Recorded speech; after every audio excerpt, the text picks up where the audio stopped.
Now that to me is such a level of sophistication that we can't outweigh we can't deny the fact that Trump may be compromised, and as well as so many other leaders. Hmm. And then we have, Kash Patel, who fired people looking into the Epstein files, and Kash Patel, who just fired 12 Iranian terrorist specialists from the FBI.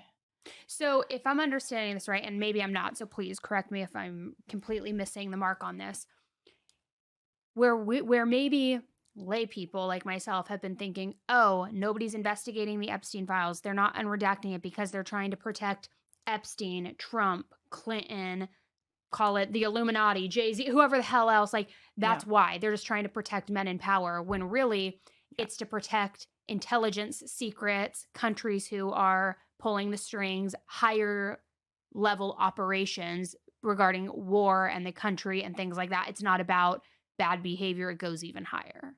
I think it's both. Okay.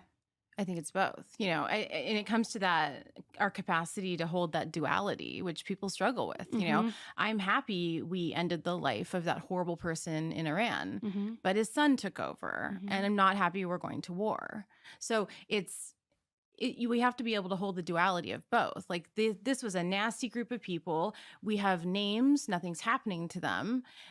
Professors, the students are taking it upon themselves to burn their cars. And why do you think that nothing's happening? Because yes, people are resigning. There's of course public outrage, but why is nothing actually happening with arrests? Well, and I think the case with the 13-year-old and Trump is a good example, and not to talk directly about Trump, but it's a good example of how this world works when you get to this level of eliteness and financial ability, right?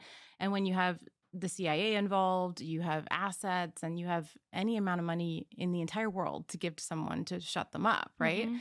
So this case that came out last week as well is that there were these allegations against Trump harming a 13-year-old, and we only had one of the investigations, but then a reporter found that there were 4 investigations. So they put forward, they're redacted still, but they put forward the other 3, right? Mhm. It was deemed credible. And then she backed down, the victim, and said that the blackmailing and the abuse and the threats were too overwhelming for Oh her. gosh. And who knows if it's viable, but that there was so much blackmailing, it led to her mother going to prison. Wow. For what? I don't know. It didn't say in the files, and we don't know who it is, How right? interesting. But it was deemed credible, and she backed down. It Mhm. never went anywhere because it it appeared to be so dangerous for her. Yeah, people in And power have an ability to shut things down. right. And so, Obama knows all of this. Clinton knows all of this. Hillary Clinton knows all of this. Anyone up there knows all Has of had this. access to this. And they've all been complicit. They haven't stopped it. They haven't brought this forward. But now what we're seeing is that Trump is in office right now, and he's actively trying to prevent it from coming out further.